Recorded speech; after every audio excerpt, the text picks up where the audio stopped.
Hello, everyone. Welcome to Science Friday's live stream. My name is Diana. I am the Experiences Manager for Science Friday, joining you from cold and windy Brooklyn, New York tonight.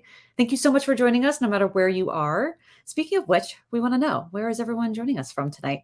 A few people have already started to let us know in the chat. If you are signed into a YouTube account, you can join us in the chat on the right-hand side or below this video, and you can let us know where you're watching from today. We would love to know. So we've got people from South Carolina, Western Pennsylvania, West Milford, New Jersey, Central Oregon, California, Canada, Maine, Virginia, Illinois, and that's just a few. So keep letting us know where you're from in the chat. You can feel free to say hi to everybody in the chat as well. We'll be featuring your questions throughout the show, so feel free to come up with your questions as you've got them. If you don't know us, we like to say that Science Friday is your one-stop shop for all things science news. We're well known for our weekly radio show, broadcast every week on, you guessed it, Friday, with host and founder Ira Flato. You can listen to us live every Friday at 2 p.m. Eastern on your local radio station, or by visiting us on sciencefriday.com and clicking the listen banner at the top of your browser. So today, we've gathered two experts who have dedicated their recent work to telling the world about the beaver, a weird and wonderful animal for sure. And if you want to join fellow readers and discuss our book picks together, you can do that from wherever you are. You don't need to join us in person. We have an online community that's hosted on a network called Mighty Networks. It's kind of like Facebook, but it's better because it's not on Facebook. You can go to the link in the chat, and that link will take you to our Mighty Networks. So a kind reminder to our friends in the chat today before we get started. Science Friday is committed to providing a welcoming and harassment-free environment for members of all ethnicities, ages, gender, and trans statuses, sexual orientations, physical abilities, national origin, beliefs, and any other dimension of diversity. We've created a code of conduct, which you can read in its entirety on our community space, to help us create a safe and positive community experience for all, and believe that providing clear expectations is a necessary part of that. And so the basics of our community guidelines are: be supportive and respectful when speaking with one another or asking questions in the chat, share generously and listen closely. And you can add your thoughts throughout the event, even if they aren't strictly questions for our guests, although our guests do love your questions. Stay on topic, as we're here to discuss this month's book club pick, which again is Beaverland by Leila Philip, who is here tonight. And we do reserve the right to ban anyone who is engaging in demeaning, discriminatory, and harassing behavior in the chat today. With all that, thank you for sticking with me. It is time to welcome to the stage our guests for tonight. First, we have Leila Philip, who is the author of today's book club pick. She is also an author and professor in environmental studies program at the College of the Holy Cross in Worcester, Massachusetts. Her new book, Beaverland, How One Weird Rodent Made America, is a SciFri Book Club pick for January. Welcome, Leila. Thank you so much for having me. It's so exciting to have you. And we are going to be joined by another special guest, Dr. Emily Fairfax, an assistant professor of environmental science at California State University Channel Islands in Ventura, California. Her research focuses on ecohydrology, aka how water interacts with ecosystems, especially those created by beavers. Emily, thank you so much for being with us here tonight. I'm so happy to be here. Thanks for having me. Yeah, amazing. Well, we're going to start off tonight with a quick reading from Leila, actually. So we're all going to sit back and let her sort of welcome us into the world of Beaverland. So Leila, whenever you are ready. Okay, thank you so much. This is really such a pleasure. I don't get many opportunities to go back to Beaverland since I've written the book. So I'm going to read a very short piece from the first chapter, page 9, At the Beaver Pond. Beavers are a keystone species, an organism so critical to the survival of a biological community that they function like the keystone in a medieval archway, that once shaped block that forms the apex of the arch and upon which the entire span of bricks depends. Remove the keystone and the arch collapses. For better or worse, beavers, like humans, have an inordinate impact on their environment. Many animals use tools and are important to biodiversity, But only beavers and humans dramatically alter the landscape to create the environment that they need or want. Beavers need water, so they cut down trees and flood forests to create ponds. In doing so, they kill trees, but create a new habitat for hundreds of animal species that rely on those new waterways. Once they abandon a dam, having determined that life there is no longer manageable due to lack of food, it begins to drain, and the pond grows back as meadow, then underbrush, then eventually forest, the soil enriched by years of accumulated pond rot and muck. They are forest Shiva, destroying illusion to create insight, putting into motion cycles of growth and regrowth, creation through destruction. And today, beavers are back in many North American landscapes. In fact, here in the East, they're everywhere. But considered so ordinary and unremarkable, they tend to be overlooked. I'm not the first self-trained American naturalist who, after catching sight of a beaver dam, began looking for the animal that had created such a thing, only to become obsessed with learning about them. The study of beavers in America has been the terrain of American eccentrics for a long time. America's first anthropologist, Lewis Henry Morgan, would spend 12 years tracking the forests of the Upper Peninsula of Michigan to study beavers. His 1868 book, The American Beaver and His Works, became the first authoritative account of beavers in the New World and has remained a classic.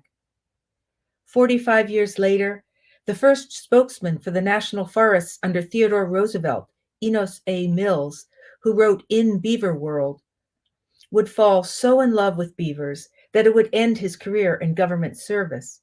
In his 1913 book, Mills recounts observing 14 different beaver ponds in the Rockies over a period of 27 years. He had a pet beaver he named Diver that loved to accompany him, riding in his mule's pack saddle. While Morgan was an industrialist who admired beavers, Mills was our first advocate for beaver preservation. I'll stop there because I want us to have time for conversation, but thank you. Leila, thank you so much. Every time you read a passage from the book, I just kind of get more and more entrenched in the world of Beaverland. I just want to start by just asking you a little bit about your background. Are you a beaver person? Were you a beaver person before you really started writing this book? Well, I would discover that I was a beaver person for sure because I spent 6 years researching this book, and I'm totally unabashedly in love with beavers. I mean, they're just amazing, and they're really what they have to offer us now is tremendously exciting, and I'm really looking forward to talking with Dr. Emily Fairfax about that because she has a lot to say and her work is so exciting. But I'm a writer. I'm a trained journalist and I've written quite a number of books. So I'm not a scientist. I came at this really, first of all, I had a personal experience of watching beavers near my house build a dam, and it just stopped me in my tracks. It was one of the most amazing things I had ever seen. And I love the woods, and I'm in the woods a lot. I've seen a lot of the natural world, but this was just at a completely different level. So I thought, something's going on here that I need to learn about. But when it came to writing the book, I do what I do in all my books. I research and learn as much as I can. But this is as much a story about our relationship with beavers as it is about beavers. I came to realize that not only did beavers, shape America, they shaped a lot of American history. And so growing up on a farm, I probably was always, interested in the interface between humans and the natural world, just because that's what happens on a farm, right? We're harnessing the natural world. But when it came to writing the book, I was really thinking about how to tell the story, because I don't mean story in terms of making stuff up. I'm a science-based writer, so you honor the facts and you research as rigorously as you can. But I mean story as a means of making sense of the world, because we're story making animals. And so that was really something I was thinking about a lot in terms of how I put the book together. So it interweaves natural history and social history and the history of America and all kinds of cultural history and wonderful characters I met along the way. So all of that is interwoven. I think that's what you're alluding to. Yeah, exactly. And I want to come back to that too, but I also want to ask Emily a little bit. So I used the term ecohydrology to sort of describe your work. Can you break that down for us and tell us sort of like what it is that you do? Yeah, totally. Ecohydrology is the combination of ecology and hydrology. So on the ecology side, that's thinking about plants and animals and living parts of the natural world. And then the hydrology side is all about water. So when I'm saying I'm an ecohydrologist, I'm specifically looking at how plants and animals interact with water. And who interacts with water more than beavers? I mean, come on, they are fundamentally changing the way that it moves throughout the landscape. I wish that it was more normal to call yourself a beaverologist, because I think it's pretty accurate. I'm pretty focused on beavers, but the ecohydrology of how beavers affect the landscape is really what I do. Did you come at beavers by way of ecohydrology, or was it the other way around? You found yourselves studying beavers and then it sort of expanded out to this idea of hydrology in the ecosystem? It was the other way around, actually. So I studied chemistry and physics as an undergraduate, and I went and worked as an engineer myself, working on weapons systems, and wasn't having the best time with that career, and was actually on my couch watching PBS, and a documentary called Leave It to Beavers came on, which I actually saw someone in the chat ask about. And it was life-changing. Like we were seeing all these aerial images of beaver dams, and these hydrologists were talking about how there's so much we don't know, and look at the force this animal can exert on the physical landscape. And I was hooked, and I'm like having flashbacks on my couch to every wetland I've ever visited, wondering like, did a beaver do that? Did a beaver do that? Like seriously? And I couldn't stop thinking about it. So I decided to study beavers. I wasn't exactly sure how. And I just sort of fell into the ecohydrology because it made the most sense and kept me the most fascinated. I'm going to highlight this image that's actually behind us now, but is an image that you and or your team took as part of your research. I mean, this kind of shows us a little bit. Leila, in your book, you mentioned several times, it's not just about the dam, right? It's about the canals. It's about the various structures that they make. Did you find that images like this really inspired you to sort of keep coming back to that idea? Because you mentioned it so many times, it felt like it sort of cemented in me in a way that I think probably a lot of our readers felt as well. Me or Emily? I could Yeah. listen to Emily talk for hours. Yeah, because I think one of the things that was really a light bulb moment for me was to discover that it's not just about one dam; it's about a beaver damming complex. So beavers will build one dam, but that's just the beginning. So they'll build a dam to swell enough water to get enough water to live, so they can build their lodge. But then they'll build a second dam a little further downstream, and then another dam and another dam. And they're doing this for so many different reasons. First of all, they know, because they're incredibly brilliant at building. And this is one of the mysteries of the beaver that we really don't fully understand yet, is how they know to do what they do as well as they do it. But they know, in order to stop the force of floodwater, a series of dams and canals that can stop the power of that water is much better than one dam, which is what we build. We'll build the Hoover Dam, as best we can, and we're really good at it. But it doesn't occur to us to build 3 dams in succession, right? But that's what beavers will do. So they know that they need those dams to catch all the water that's going to come at them in spring floods or with the torrential rain. But they also need a succession of ponds, because they're like water farmers.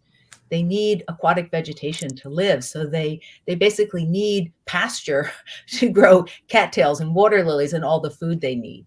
So it's just brilliant on so many levels what they're doing, and it becomes a complex. And then they need the canals to get into the land area to get more woody material to build with. I'm going to ask Emily one more question, then we're going to get to some of our amazing questions from the audience that we already have. But Emily, Leila just spoke a little bit about like this expansive sort of movement of water throughout the ecosystem.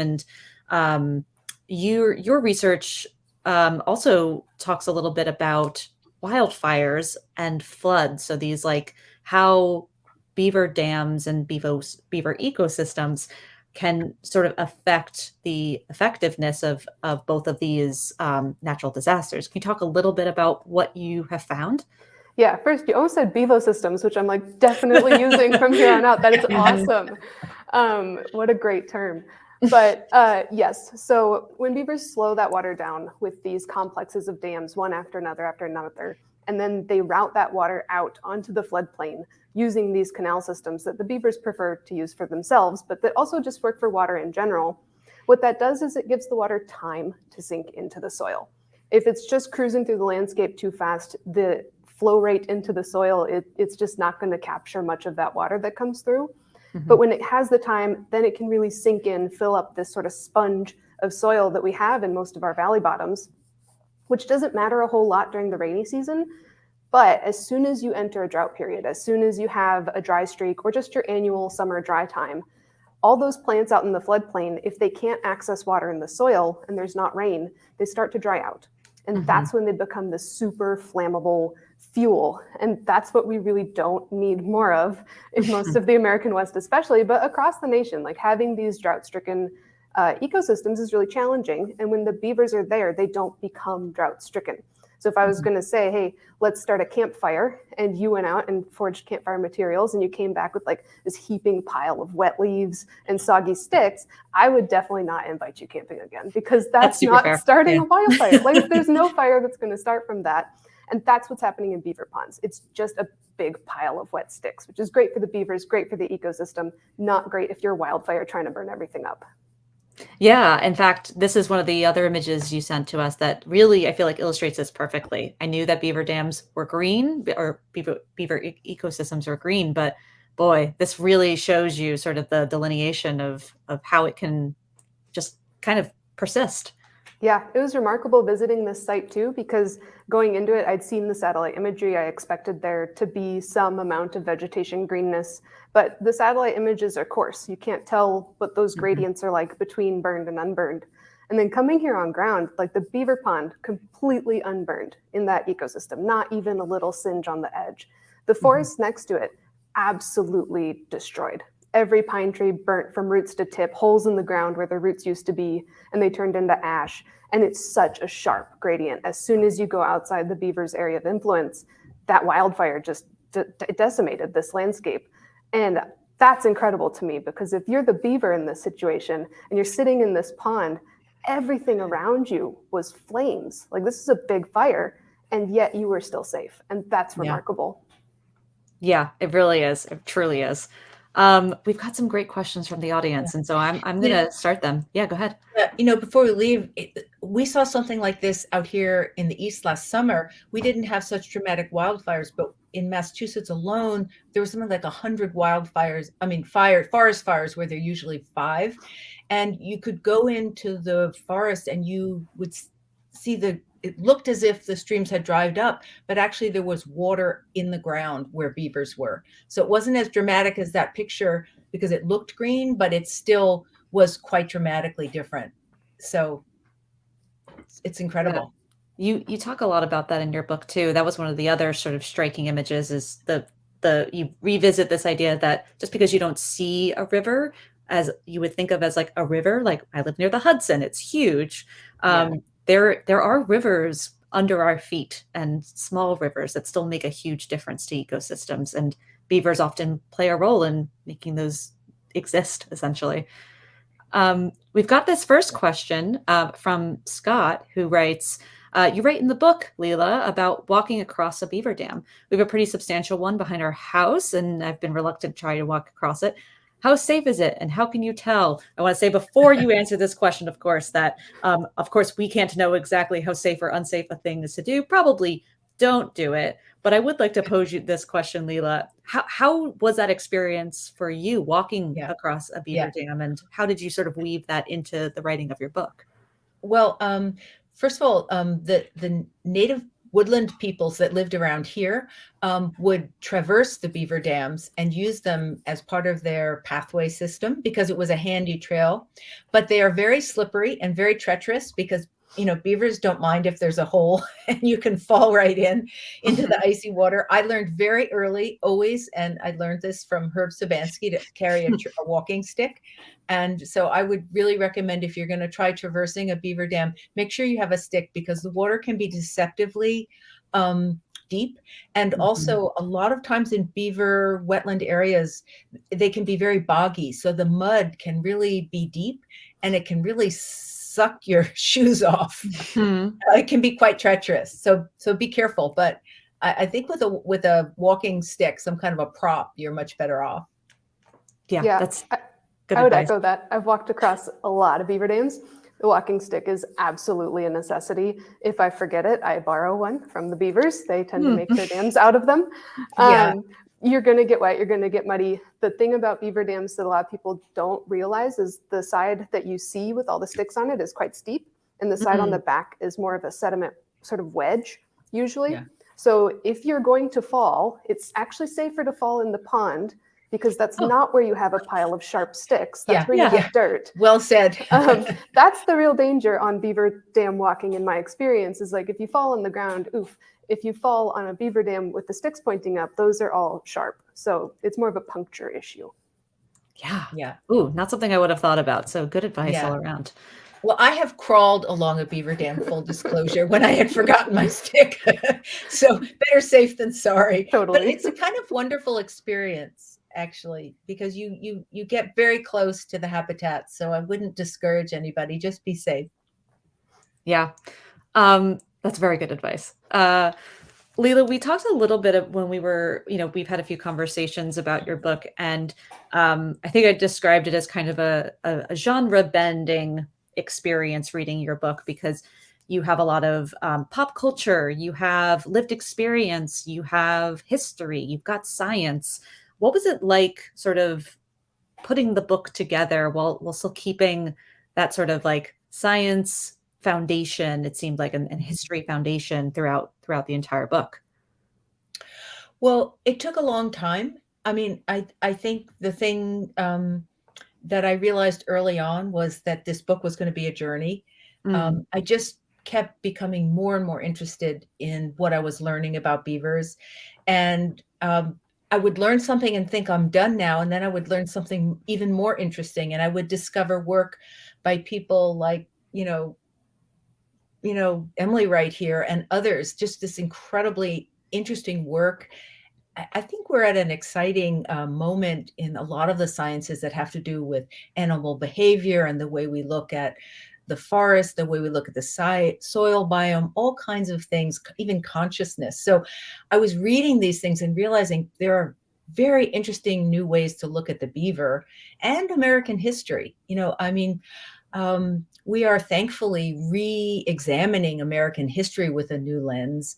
And so there was so much to learn that, did it become overwhelming at times? Yes, but I would just take a deep breath. And my English shepherd kept me on the straight and narrow out in my writing shed. It just takes time. You just put one foot in front of the other. But I think I always was very clear. This is a book about beavers and just follow the story. And they led me forward. I think if you stay focused on the subject and you don't get distracted, there were things I'd love to write about that I had to kind of jettison. So I hope that's enough of an answer.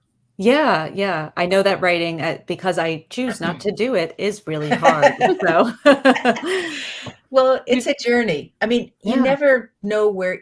I mean, I research as rigorously as I can, but I write to understand something. So when I sit down to write, I have to be open to learning something new when I sit down to write. If I'm not open to that, it's not about transcribing what I just learned from talking to someone. I have to discover something new on the page, or it's not really going to be very interesting. So, yeah, we've got some great questions about sort of fire and beaver dam sort of resilience. But I'm going to pick this one from Mr. Anderson that reads, beavers are making their way to the southwest. How are beavers adapting to the desert landscape? Emily, do you have any sort of perspective on how they're doing, maybe a little bit further away from what we might think of as a typical beaver landscape?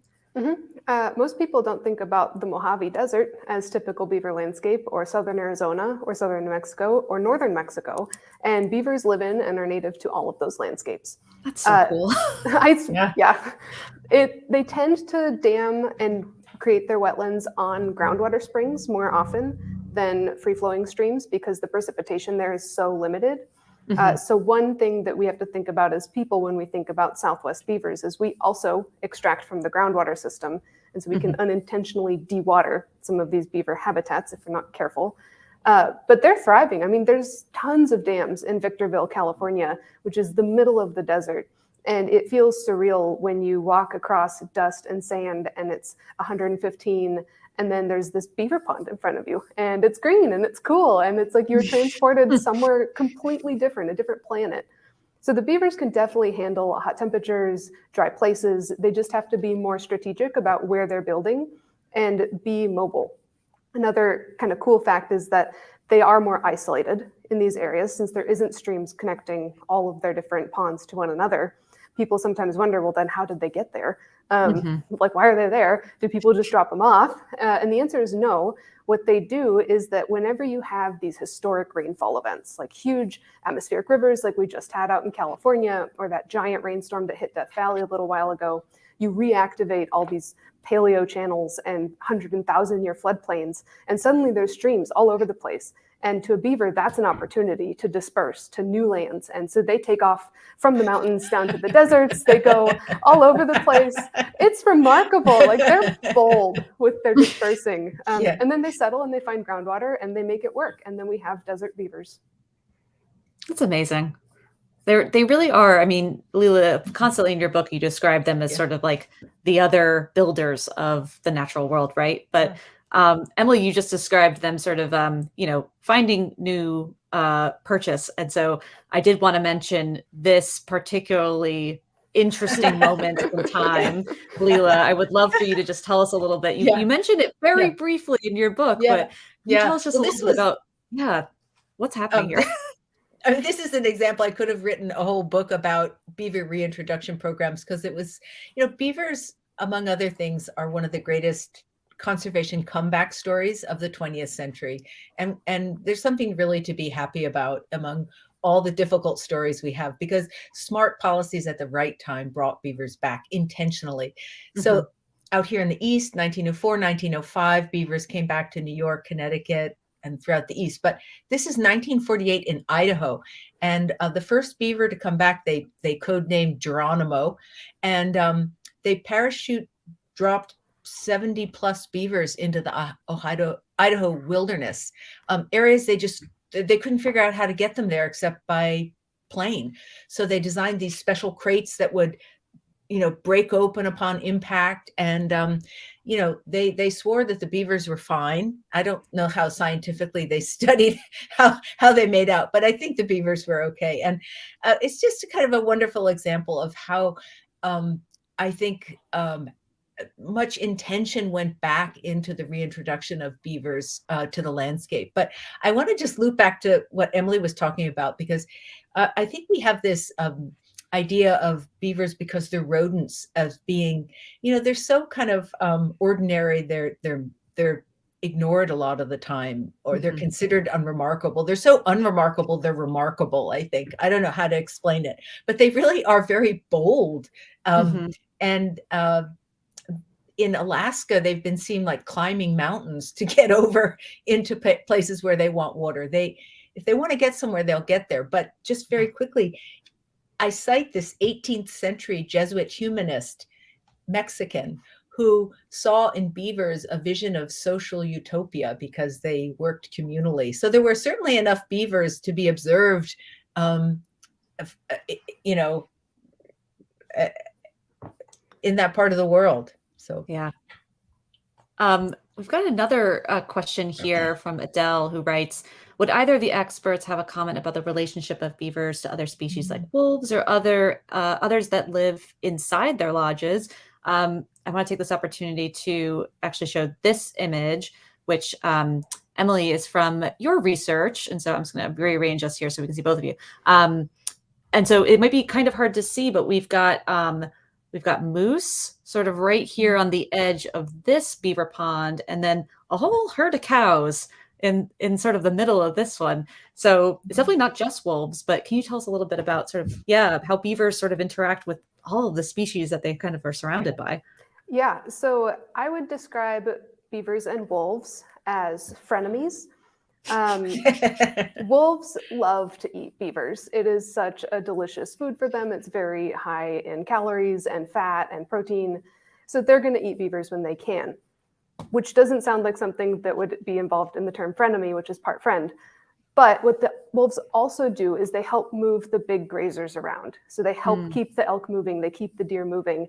And if those animals are not moving, they overgraze the beaver's habitat. And then the beavers can't eat enough willow, and then they die off anyway. And so in a balanced ecosystem, there are wolves that are benefiting from eating beavers, but there are beavers that are benefiting from the wolves keeping the big grazers from just hunkering down in their habitats. This moose here, it startled when it saw us. It startled when it saw the beaver. So the beaver can keep some of the animals moving on its own. But in the scene with the cows, for example, the beavers were out slapping their tails at the cows. The cows didn't care. I imagine herds of elk probably don't care if a beaver is slapping its tail. So that's where the wolves can sort of synergize with these beavers. A lot of other animals really like to hang out in beaver ponds. It's part of them being a keystone species, as they create habitat for a lot of other creatures. And in the winter, especially in places that are cold, the beaver lodge is extraordinarily warm. It's super thick walls, well insulated. The beavers are in there just kind of hanging out with their body heat radiating. I've looked at these with thermal cameras in the middle of winter, and like the beaver lodge is sitting at 60, 70 Fahrenheit. Outside, it's like 10. So it's warm in there. And as a result, these little muskrats are like, what if I also lived in there? And little mice are like, I could live in there too. And sometimes a snake is like, what about me? And they just move in. And beavers are not well equipped for fighting with other animals. Their teeth are not for that. They have little claws. They don't use their tail like a club as much as we think they could. So instead of trying to like constantly move out all of these invaders, they typically will just make another room in their lodge and sort of herd them into there and say, all right, muskrats, if you're staying in there and not bothering me, we can coexist this winter. I'd prefer you weren't, but I don't have the energy to deal with it. Yeah, Leila, I imagine that as you were seeing beaver ponds in your local area, you were seeing other animals as well. Is that right? Oh yeah, incredible. And here we have, the time when you can almost see more wildlife if you don't have wildlife cams and equipment is when it snows, because you can see the tracks. Yeah. And I would go down, in the early morning, and it was like there'd been a great after party down by the beaver pond. There's so many tracks. It was really fun. But I think also the water itself of a beaver pond becomes so enriched with microbial life. There've been just study after study that has shown that when beavers inhabit a wetland, it's something like 15 times more plankton and more microbial life is actually in the water. So where the water of any wetland is full of tremendous rich of microbial life, beavers enhance that. So it's not just the wildlife you can see, it's a lot of life you can't see. But I love what Emily's talking about, because I think also the muskrats bring in grass, and I think probably the beavers are like, oh, I like that, that's nice. I'll use that. I was really when I went up to the beaver sanctuary and I write about this, it really impressed me how sociable the beavers were with one another, how incredibly affectionate they were with one another, and they seemed to be very conflict averse. And just Canada geese would come and try to make trouble, and they just would really seem to deflect a conflict. And in really funny ways, and seemed tremendously playful with one another. I just had not seen that side of a beaver. I had seen the working beaver. I'd seen the territorial beaver. I was just blown away by how sociable they were. Yeah, I feel like we get these pictures of otter moms, pruning their pups' fur and Yeah, moving them around on their tummies. And yeah, only recently have I started to see, because of course now my algorithm is like, oh, this person likes yeah, beavers. Where's all the beavers that you could possibly want? I'm starting to get those images, and they really are just lovely, and um, have transformed my way of thinking of these animals. Leila, you mentioned that beavers are conflict averse. Humans aren't always. Titus has a really great question about wondering if there are any suggestions for getting buy-in from agencies and stakeholders for using beavers in restoration. Um, Leila, I wonder if you, as part of your research, found yourself speaking to people who were involved in these processes, and sort of what they maybe were asking for as terms of resources, or what what kind yeah. of arguments they could make that were really useful for using beavers in restoration. Yeah, well, I mean, I think it's really case by case, and it's really Mhm, important, I think, to look at your local community and see what's going on. So in my local town, for example, often beavers are removed because they'll flood a road.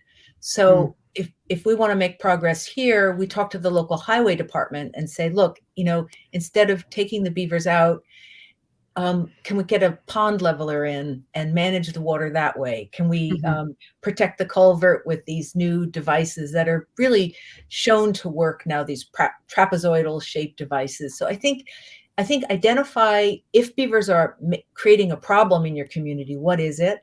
Um, and then work from there, because I think mhm, there's often a default of thinking beavers have to go because we just don't know how to manage what the water and the nuisance they make. Or if I was talking to someone recently who said that beavers were cutting down trees that people liked along a walking trail.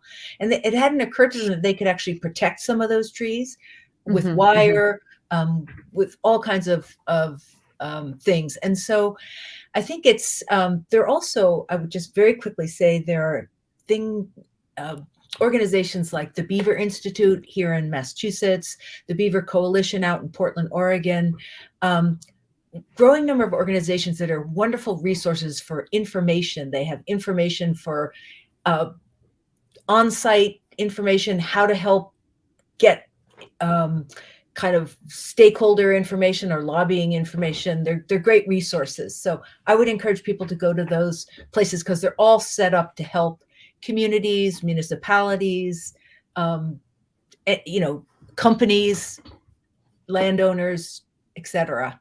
So I Yeah. hope I've helped answer. And if anybody has any particular questions, I'm always, people can email me with questions they are when they read Beaverland. I'm really happy to try to help people out. I could add Amazing. a little Yeah, bit go onto ahead. that too.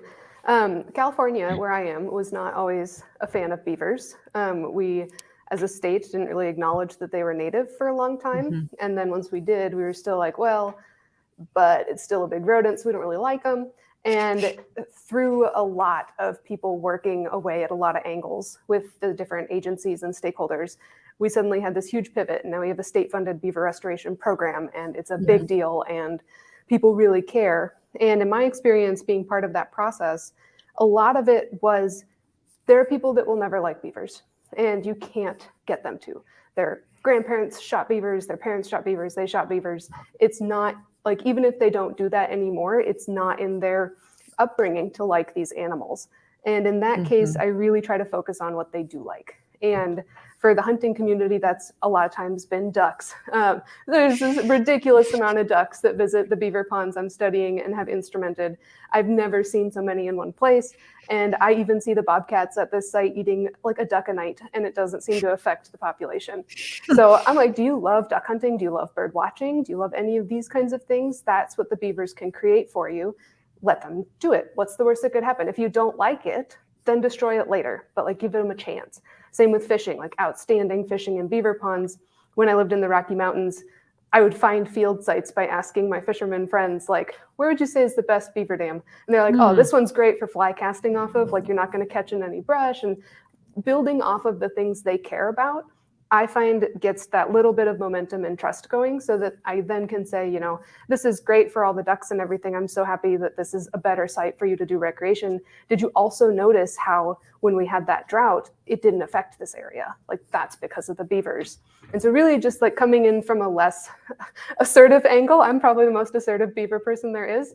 But there's a time and place to take a step back and think, like, not everyone's going to be as passionate about this animal as I am, but everybody has their passion. So is there a way we can link them? Yeah. I think that's really good advice, especially down in the Chesapeake. They're finding that the duck hunters are really aligning with people who are building beaver ponds because it's tremendous duck hunting habitat. And you know, a duck hunting lease can be quite lucrative for a landowner too.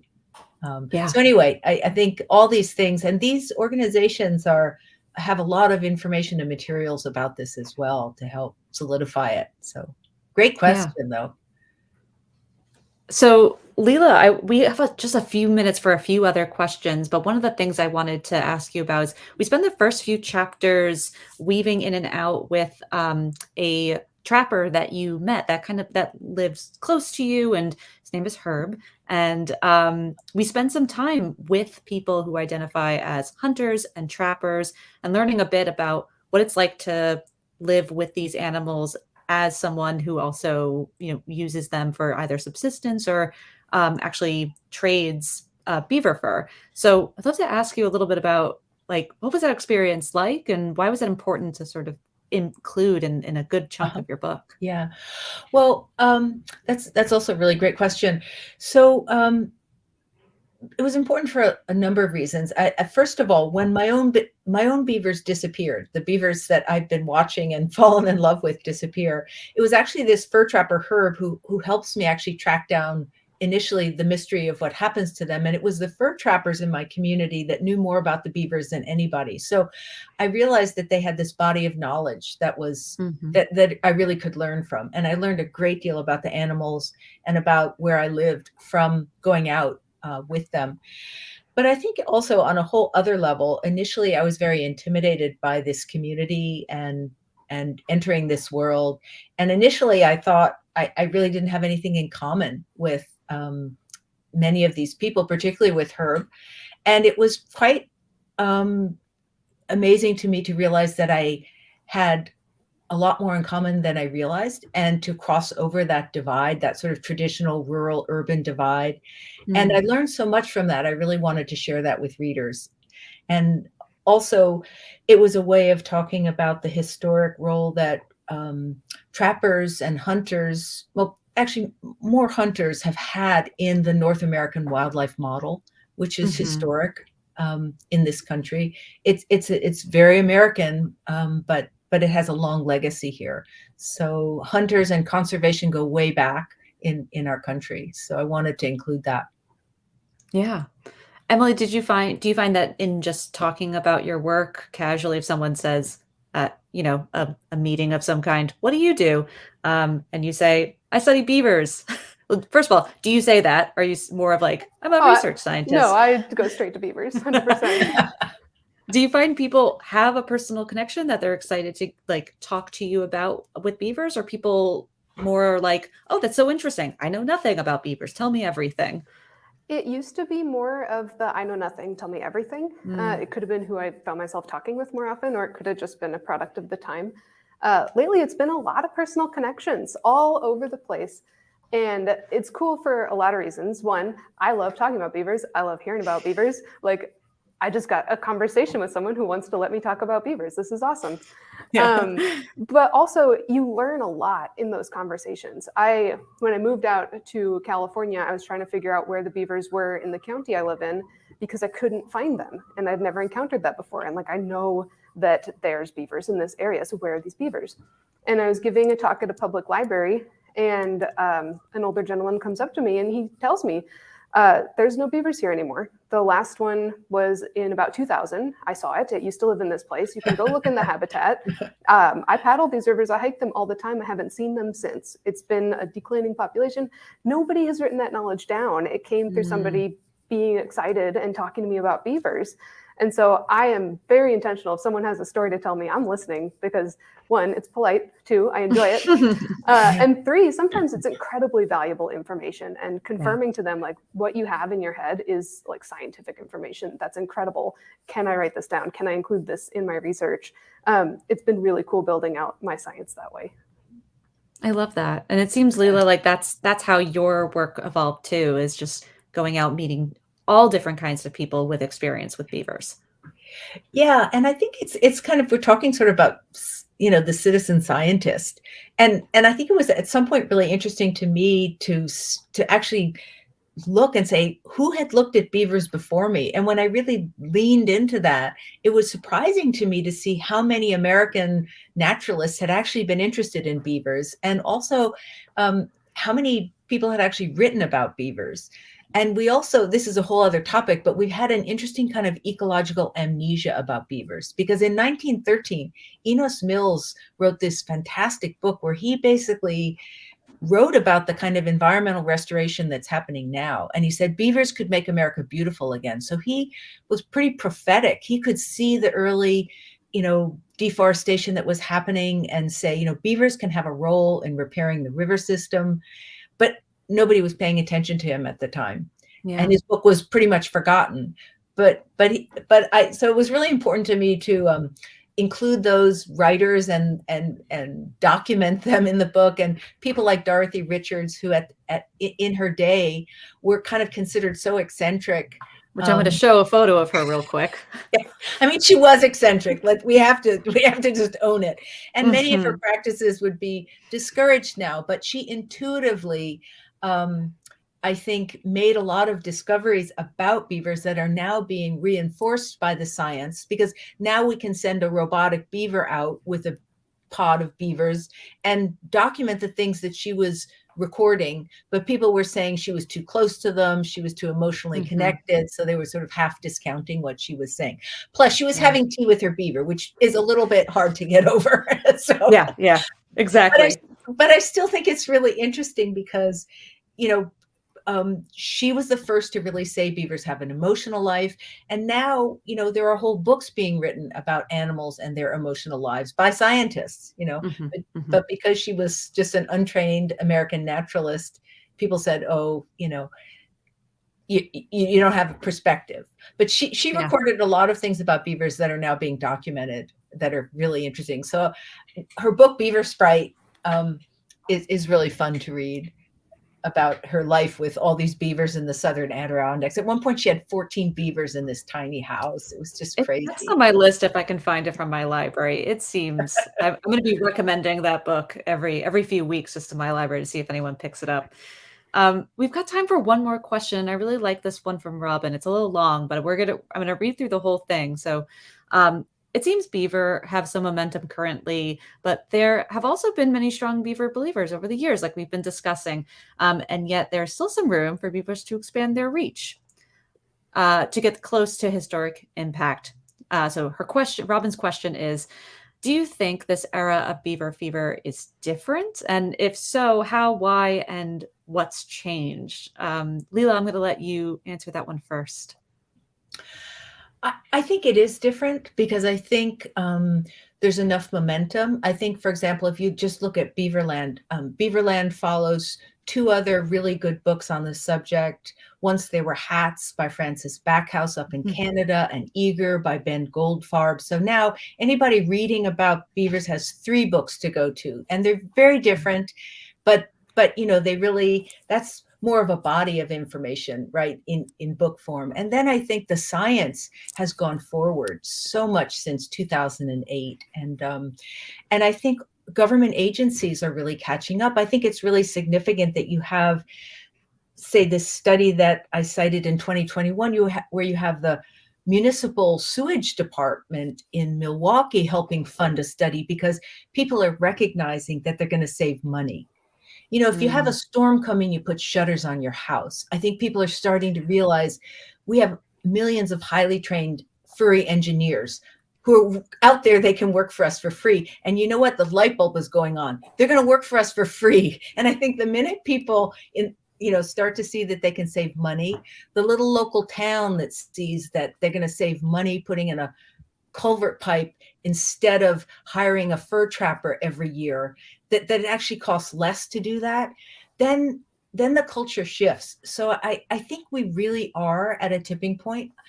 Do I think there's a lot more work to be done? Absolutely, yes, which is why I'm so grateful for this conversation and all the readers of Beaverland. And I'm really passionate about speaking about this topic and grateful to the work of everyone. But I do think we're potentially at a tipping point because we know we're going to be facing more extreme fire, flood, and drought. And we need big solutions and small solutions. So, regional, local climate action plans, every community's got to reach for it. Yeah. What would you say? I mean, what's your feeling about it? That's my feeling. I think it's totally different than previous waves of momentum. I think my answer is a little less happy sounding than yours. I think climate change has been a big part of it, and seeing these effects that we talked about, like, oh, this is something we might see in 2050 or 2100. We're seeing them today, and it feels like we're running out of time. And it's very sad when you sit there and you think, what can I do to change the emissions from airline companies? What can I do to stop over extraction in global forests? Like, you're disconnected from a problem that's affecting you in your home and in your community. And beavers are like the perfect climate hero, because if a beaver moves into your neighborhood, you can advocate for it, you can support it, you can go see it, you can benefit from it buffering climate change. You don't have to get your Congress people to do anything. You don't have to convince the state agencies. You just have to let the beaver be the beaver. And I think for a lot of people, that's hope. And that's like, look, climate change is really bad. It's really bad. But my neighborhood has beaver dams, so I feel safer in drought, and I feel safer in fire and flood. And I don't think there was that external pressure on people before. And so we're looking for these sources of hope. And beavers are a big furry one that a lot of people have latched onto. And I think it's a good one because there's a lot of potential there from the scientific standpoint as well.